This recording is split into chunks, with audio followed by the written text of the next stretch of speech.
Father threw his obese daughter to mountain man's feet like trash.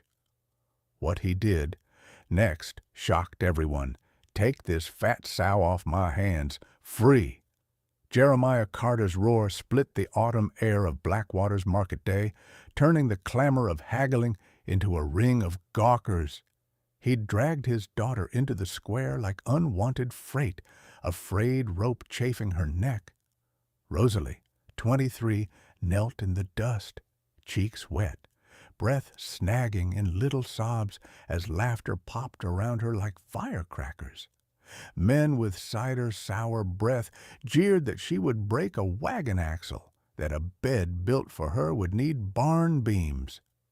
Someone's rotten tomato burst against her jaw, seeding her skin with acid and pulp. She didn't lift her eyes. She'd learned that looking up only sharpened the stones. Behind Jeremiah, her mother stood, with both hands twisted in her apron, face turned away as though the sky were worth studying just now. Her brother Thomas, youth slim and mean with it, cocked his arm and hurled another tomato. The crowd whooped when it struck. Jeremiah spread his arms like an auctioneer. No dowry, no trouble. Just rid me of the glutton before winter eats me out of house and home. It was the smell that stayed with Rosalie, the damp wool stink of the crowd, the vinegar of spilled pickles, the metallic breath of the rope. Shame came in waves, hot and cold, until even the dust beneath her palm seemed to shiver with it. She tried once quietly to say, "Father, please." Jeremiah stamped closer, and the word died in her throat. The square pulsed with faces turned predator by spectacle. Then the noise shifted, not quieter, but different, the way a flock changes direction without a call. A tall shape shouldered through, 2 heads above the tallest, coat dark with mountain weather, hair tied back, a beard like braided river bark. Elijah Stone. His name passed through the crowd in a hush that sounded like wind pushing pine. He'd lived up in the high timber 5 winters running, a man who bartered ironwork when the snow let him, a man who kept to himself. He didn't speak to the crowd. He didn't speak to Jeremiah. He went to his knees in the dust beside Rosalie and, with careful fingers, loosened the rope from her throat as if unbuttoning a wound. He set his coat across her shoulders, heavy and warm, shielding the mess on her dress and the cherry smear on her cheek. For the first time that day she looked up. His eyes were a deep, stormed-over brown that held anger, yes, but not for her. There was something else there, too, recognition, as if pain knew pain. Jeremiah barked, "You want her? Take her!" The crowd tittered, hungry for more. Elijah rose, the rope coiled in his fist like a snake he meant to carry into the wilderness and bury. His voice, when it came, was iron pulled from a forge. A man protects what is his to love. A father protects his child. He turned to Rosalie and offered his hand. "Do you want to leave?" She placed her trembling palm in his.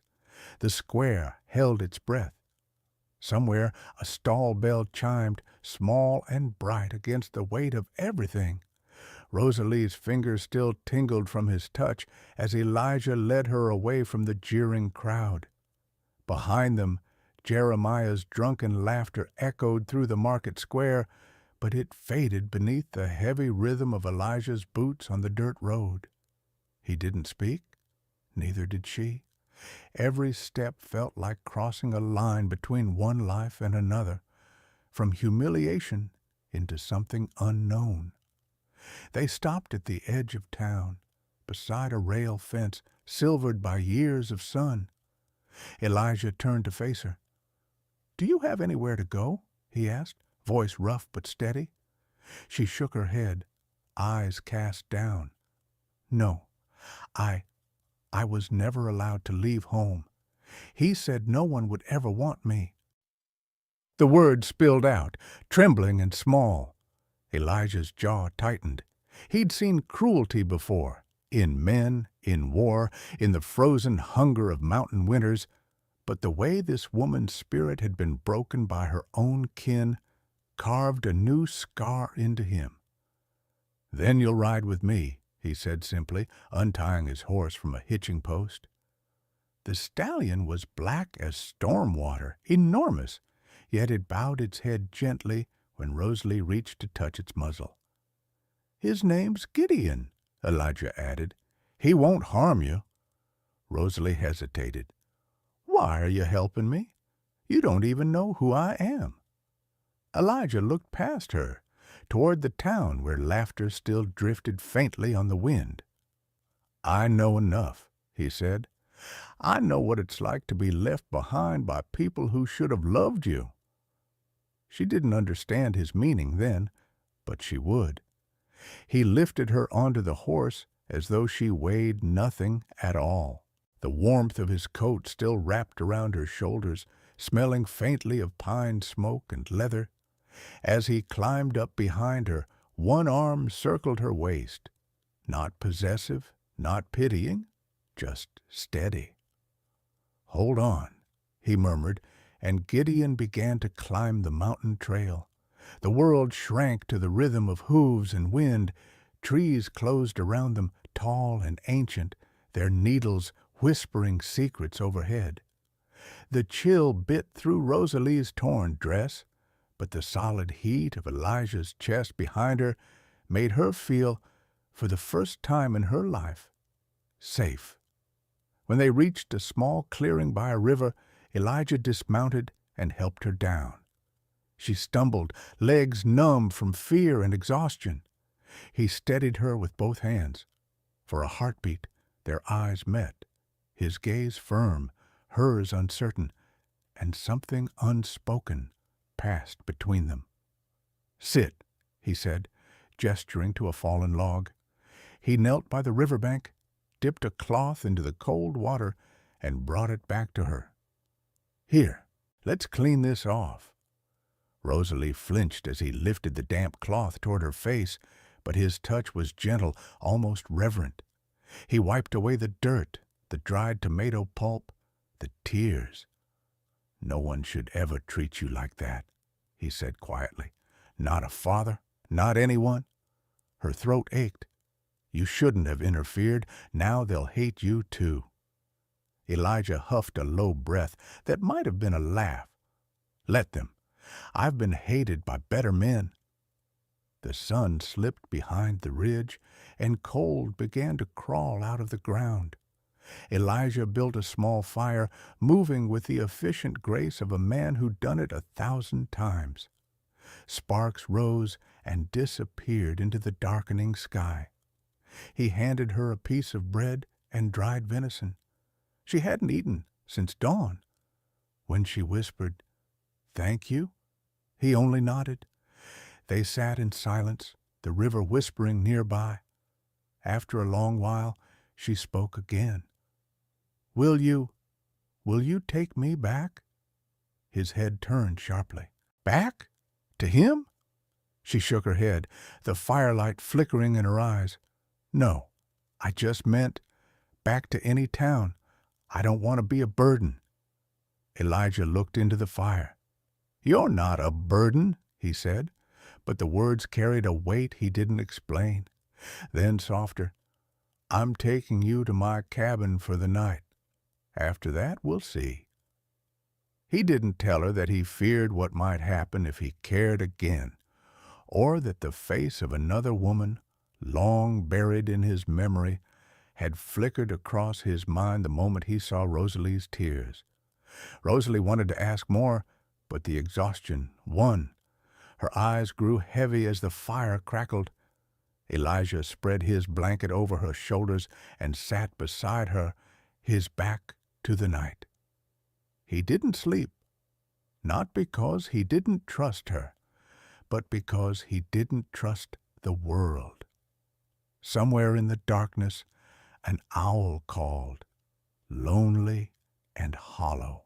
Elijah glanced at Rosalie, her breathing slow and even now, and something in his chest twisted, a mix of anger for what she'd endured and a strange, fragile hope he hadn't felt in years. The fire burned low, and the mountain man whispered to the wind, "You're safe now. No one will hurt you again." The dawn broke pale and blue over the valley, frost turning every blade of grass into silver glass. Rosalie woke wrapped in Elijah's heavy blanket, the fire now only a ghost of ash. For a moment she forgot where she was. Then she saw him kneeling by the river, sleeves rolled up, splashing icy water onto his scarred forearms. Sunlight struck his shoulders, and she noticed how the world seemed smaller around him, quieter. He turned when he heard her stir. "Morning," he said simply. His voice was low, steady, carrying the calm of someone used to silence.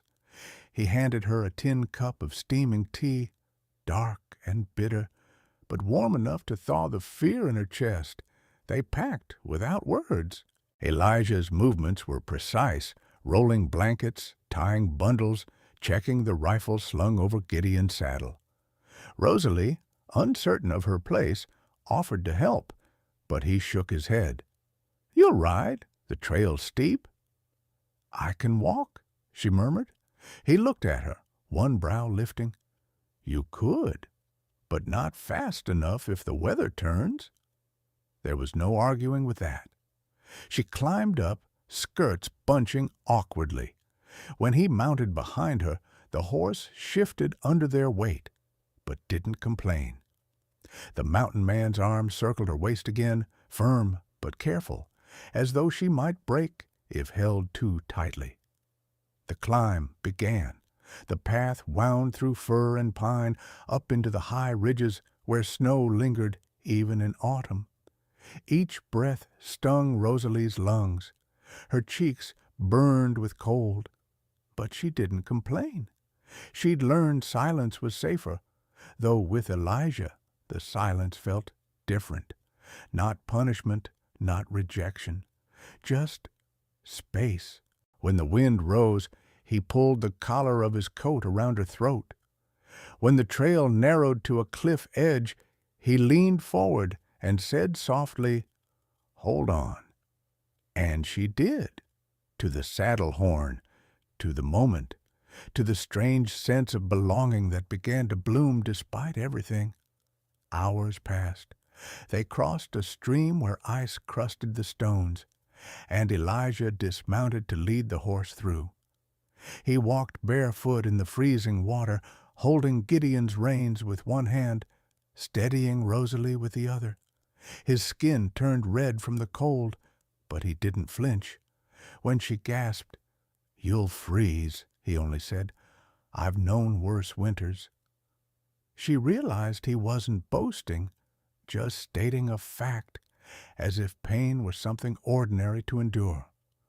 By late afternoon, the trail leveled out onto a ridge that looked down over a sea of forest. Far below, the town of Blackwater was a smudge of smoke and memory. Rosalie stared at it until her eyes blurred. "They'll think I'm dead," she whispered. Elijah tightened his grip on the reins. "Then let them." She turned to look at him. The wind tugged his hair loose from its tie. His face was all hard lines and quiet fury. For a heartbeat, she saw not just a man rescuing her, but a man hiding from something far darker. When the light began to fade, Elijah guided Gideon off the trail toward a hollow ringed by rocks. He built a small fire, the sparks snapping up into the cold dusk. Rosalie tried to help gather wood, but she stumbled on the uneven ground. He caught her by the elbow before she fell. "You're tired," he said. "I can work," she insisted. His gaze softened, the faintest shadow of a smile at the corner of his mouth.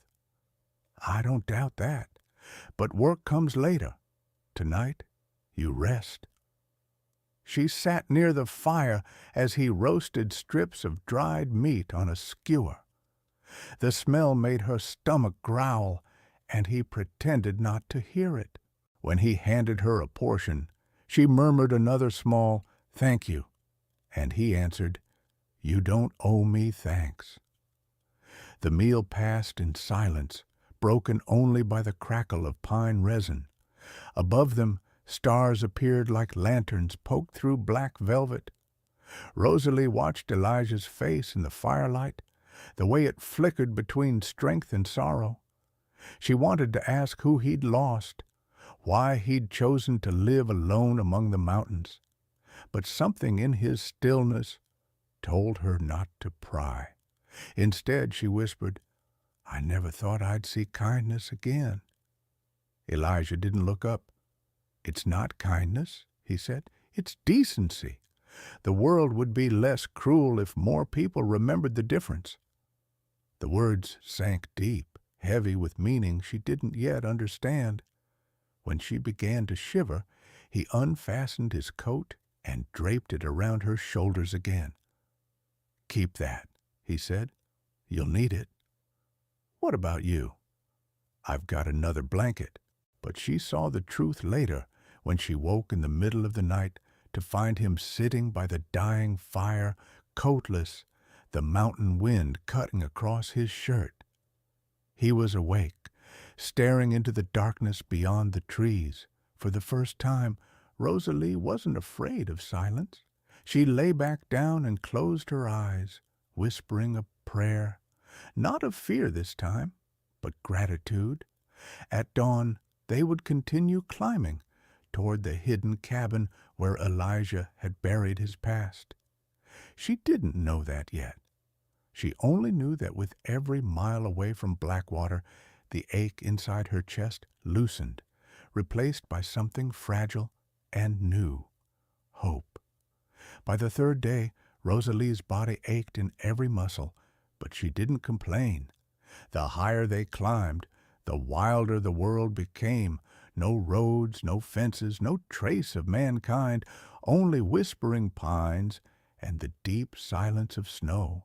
When at last Elijah pointed ahead and said, "There," she followed his gaze and saw a cabin tucked against a ridge, smoke curling faintly from its chimney. It wasn't large, but it stood solid against the wind, rough-hewn logs sealed tight, a porch shaded by a roof of pine shingles. To Rosalie, it looked like safety carved out of the wilderness. Elijah dismounted first, then lifted her down as easily as if she were made of feathers. "Inside," he said, guiding her toward the door. The cabin was warm. A stone hearth glowed with a steady fire, casting gold light across shelves of tools and jars of herbs. The air smelled of pine sap, leather, and the faint sweetness of honey. Everything had its place, neat, purposeful, untouched by chaos. It was the home of a man who spoke little but thought much. Rosalie stood awkwardly near the hearth, hands clasped. "It's beautiful," she murmured. He set down his rifle and began removing his gloves. "It's simple," he corrected. "Simple keeps a man alive." While he unpacked supplies, she took in the details. A sturdy table with 2 chairs, a bed draped in wool blankets, a wooden cross on the wall. On a small shelf near the window sat a single photograph in a tin frame, a woman with round cheeks and a radiant smile. Rosalie's heart clenched. She looked away before Elijah noticed her staring. "Sit," he said, gesturing to the chair nearest the fire.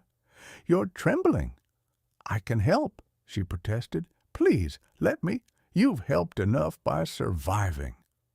He ladled stew from a blackened pot that had been simmering on the coals, then set the bowl in front of her. The aroma of venison, onion, and wild herbs filled the air. Her stomach growled and she flushed with embarrassment. "Eat," he said, softer now. "No one's judging you here." Tears stung her eyes. She picked up the spoon with shaking hands. You shouldn't have to feed me." "I didn't have to save you either," he replied. "But I did." The words weren't cruel. They were matter of fact, grounding her in a reality she could barely believe. He'd chosen to act when everyone else turned away. They ate in silence, the fire snapping between them. When she finished, she whispered, "Thank you, Elijah." He paused, seeming startled by his own name on her lips. Then he nodded once. "You should rest. The bed's yours tonight." She blinked. "And you?" "I'll take the chair. I can sleep by the fire." "No." His tone left no room for argument.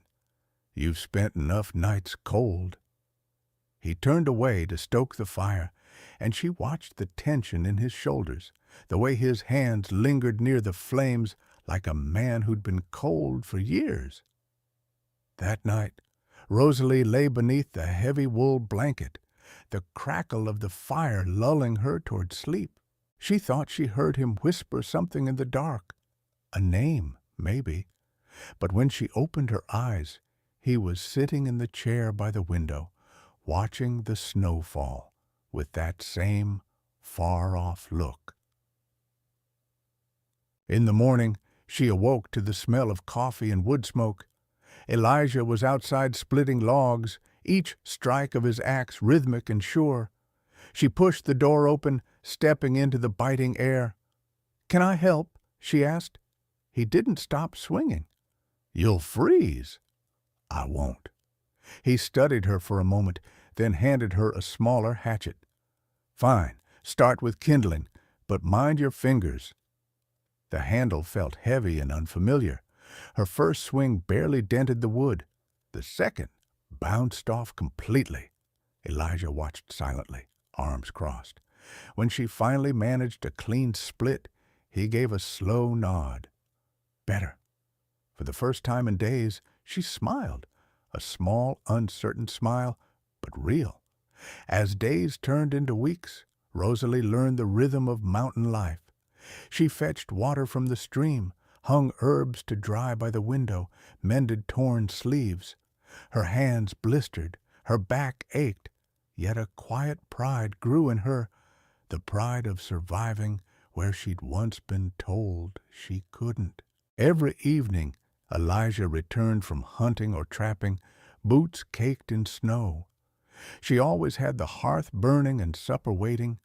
Sometimes they ate in silence. Sometimes, when the wind howled too loud, he told her about the mountains, how to read weather by the smell of the air, how wolves never hunt alone, how a fire must be fed like a living thing. One night, when she burned her hand reaching for a pot, he crossed the room in 2 strides. "Let me see." "It's nothing," she said, hiding it behind her skirt. He caught her wrist gently, turning her palm toward the firelight. A red welt glowed across her skin. Without a word, he uncorked a small bottle of salve and began to rub it over the burn. His hands were rough but careful. She dared to look up. "Why do you live alone?" she whispered. He froze for a fraction of a second, then set the bottle down. "Because everything I loved once died down there." She wanted to ask more, but his voice had gone hollow, the kind that belongs to a man standing over a grave, so she only said, "I'm sorry." He didn't answer. As winter deepened, the cabin became their whole world. Firelight, stew, snow, and the faint hum of trust growing between them. Elijah fixed a second bed against the wall, though he still slept in his chair most nights. Rosalie noticed he sometimes woke drenched in sweat, eyes wild, whispering apologies to ghosts she couldn't see.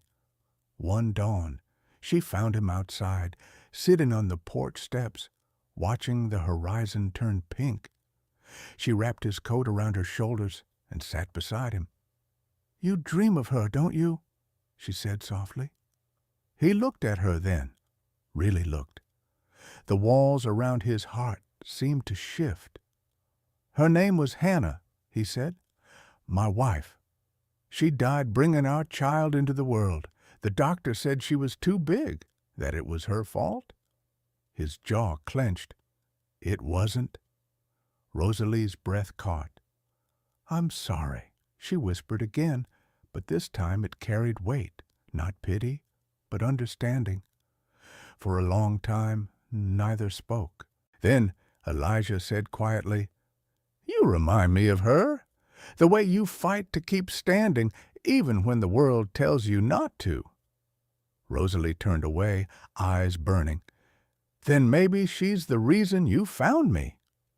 He didn't reply, but when he rose, he brushed his fingers lightly over her shoulder, the briefest touch, yet it lingered long after he stepped back inside. By the end of that first month, the cabin no longer felt like a stranger's house. Rosalie had filled it with small pieces of herself, wildflowers in a tin cup, bread cooling on the windowsill, laughter echoing where silence once ruled. And Elijah, without meaning to, had begun to change. His words softened. His smiles came easier.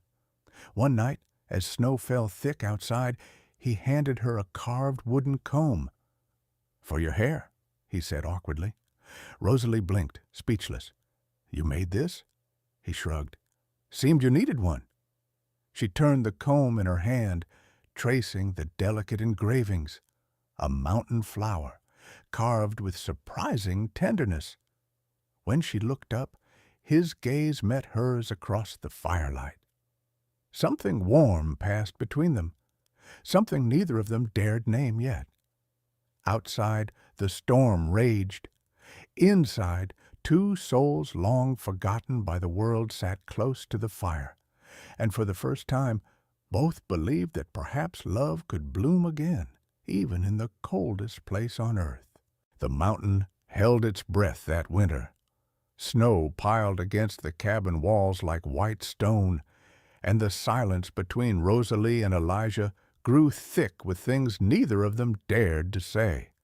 They worked side by side from dawn to dusk, chopping wood, checking snares, keeping the fire alive.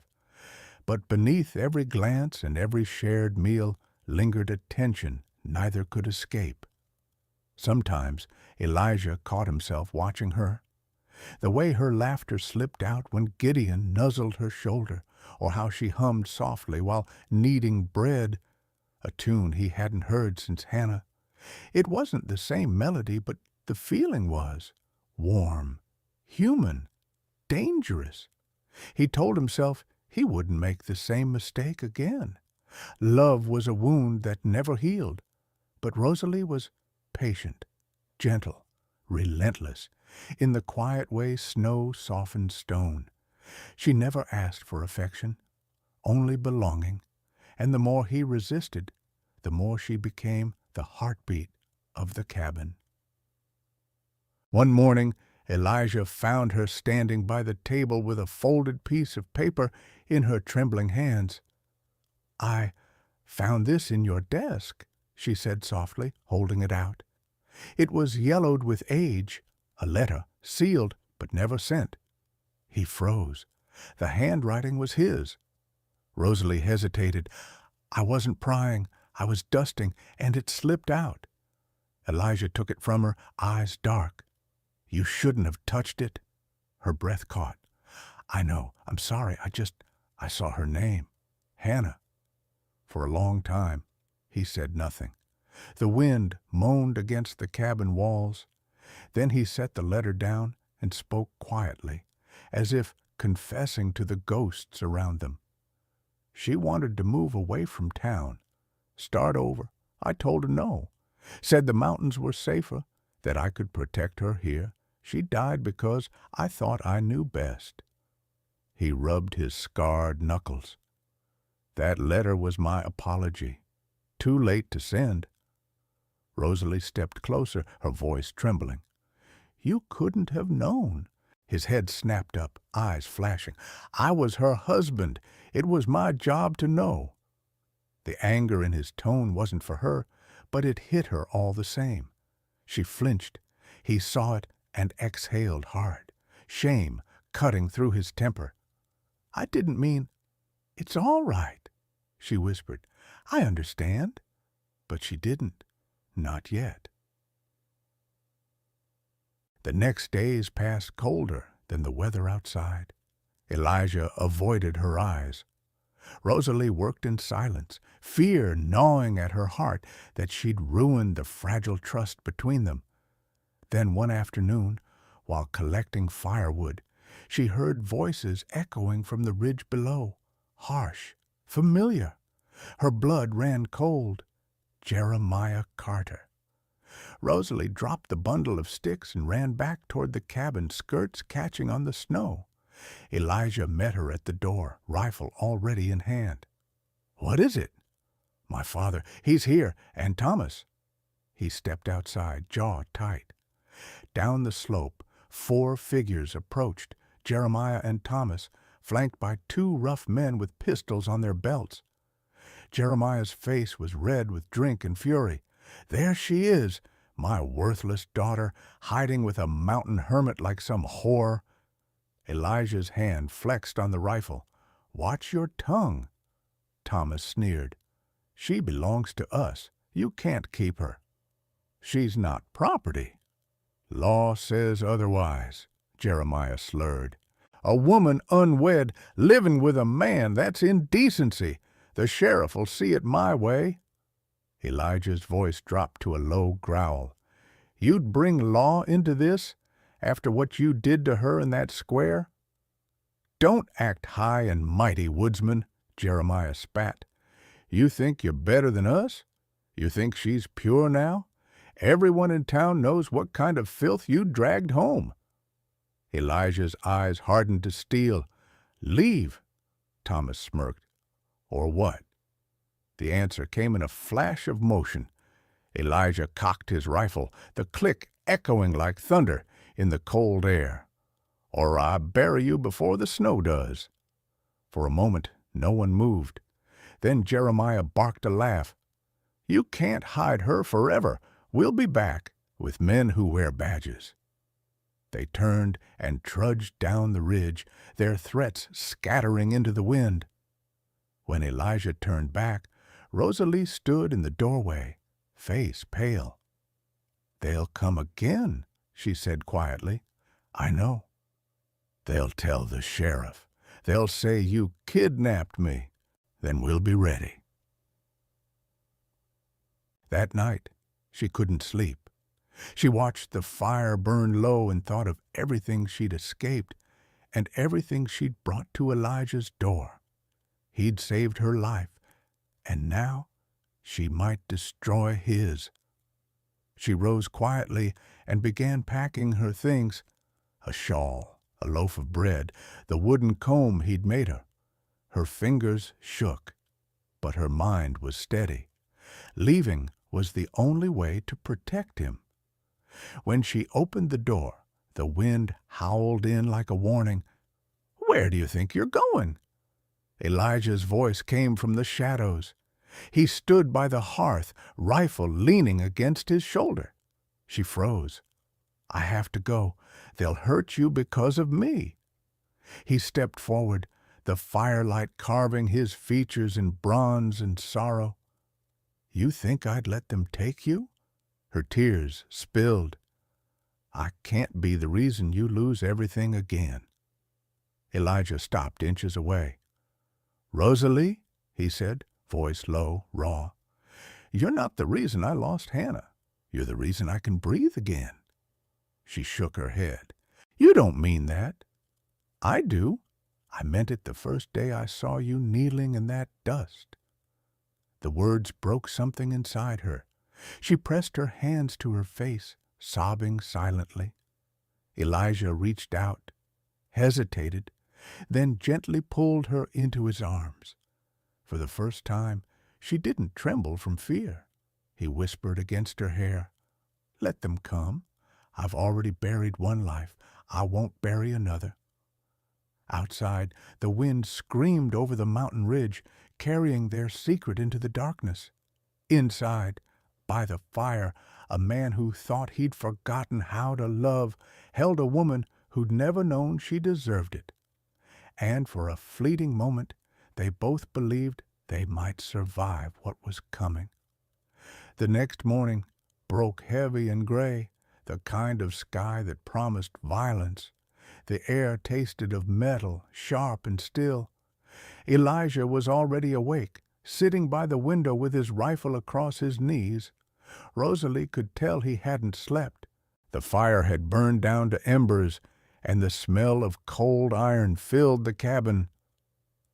"They'll come today," he said quietly, not turning from the window. Rosalie's hands trembled around the cup of coffee she'd poured him. "How do you know?" "Because men like Jeremiah always come back when they think fear will do the work for them." He rose, strapped on his coat, and stepped out into the snow. Rosalie followed, the wind cutting through her shawl. From the ridge, they could see movement below, black dots crawling up the mountain path. 4 horses, maybe 5. At least one man carried a badge glinting in the light. Her heart seized. "The sheriff." Elijah nodded. "They brought the law." He turned to her, his expression calm but unreadable. "Go inside, Rosalie. I won't hide." "This isn't courage," he said, his voice low but firm. "It's survival. Do as I say." But she didn't move. She stood beside him, snow gathering in her hair, eyes shining with a fierce kind of defiance. "You saved me. I'll stand with you." Something flickered in his gaze, pride maybe, or resignation. Then he gave a slow nod. "All right, but stay behind me." By the time the riders reached the clearing, the wind had picked up, swirling flakes around them like ash. The sheriff dismounted first, a broad man with weary eyes and a star dull from age. Jeremiah and Thomas followed close behind, puffed up with drink and false courage. "Morning, Stone," the sheriff called. "Got some business to settle." Elijah's tone was steady. "You came to take her." "She belongs with her family." "She belongs wherever she chooses to be." Jeremiah snarled. "She's my daughter. You stole her from me." Elijah's jaw tightened. "You sold her, like an animal. I only freed her." The sheriff shifted uneasily. "Now, I don't know what went on between you folks down there, but if this woman wants to come back with her kin, it's my duty to escort her." Rosalie stepped forward, voice shaking but clear. "I don't. I'll never go back." The sheriff blinked, clearly not expecting her to speak. "Ma'am, think careful." "I have thought," she said. "All my life I thought I was worthless because they told me so. I believed it until this man showed me kindness. That's all I want now, to live in peace." Jeremiah's face purpled with rage. "You ungrateful!"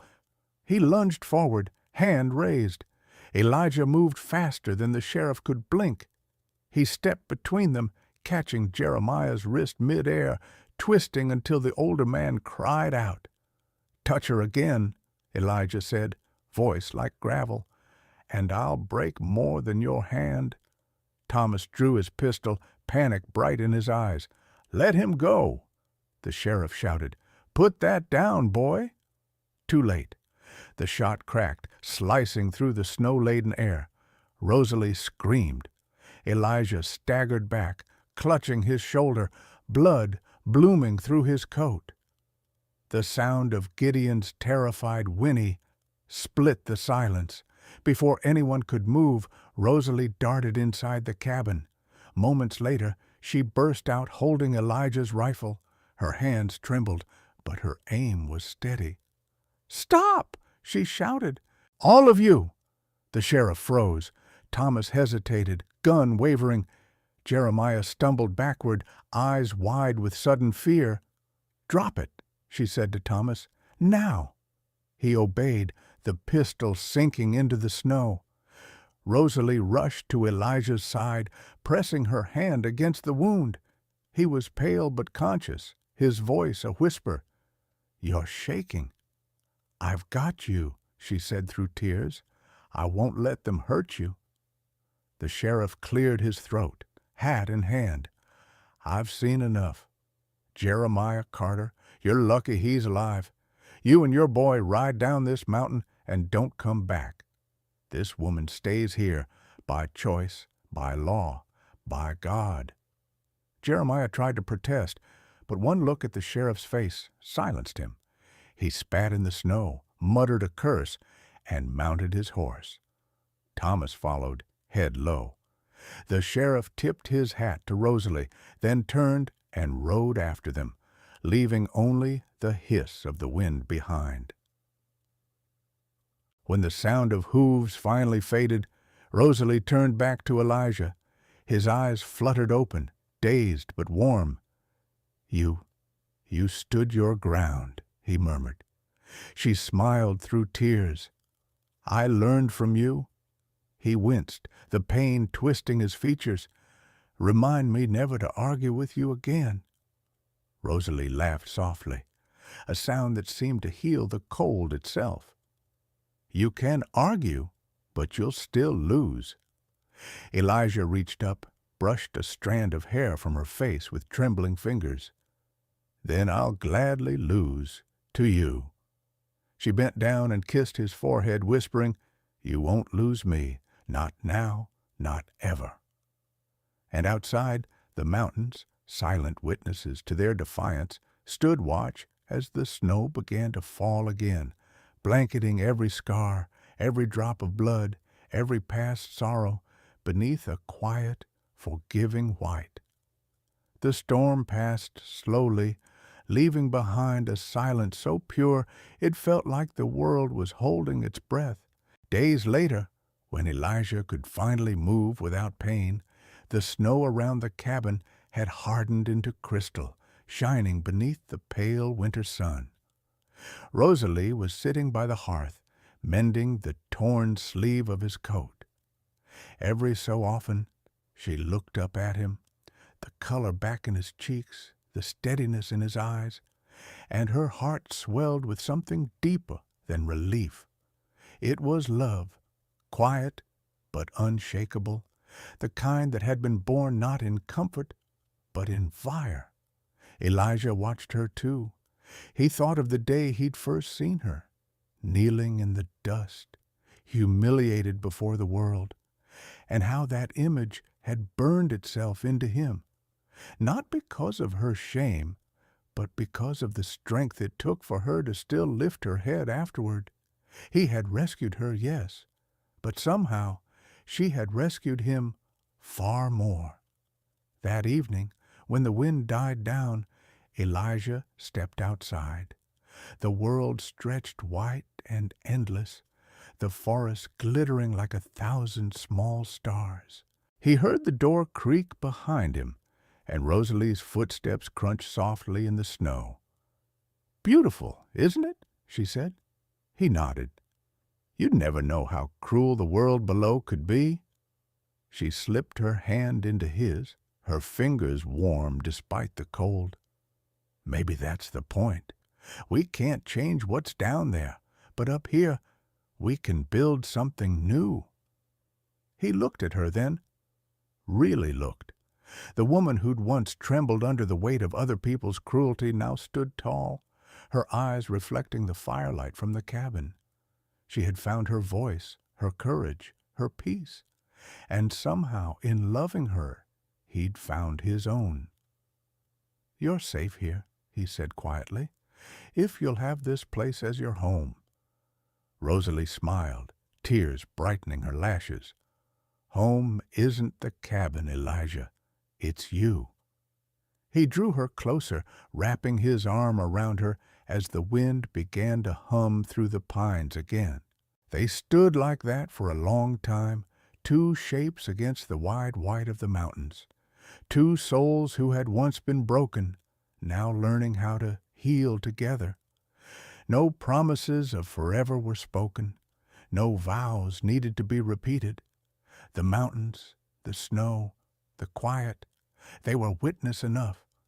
Inside the fire still burned, casting a soft glow through the frosted window.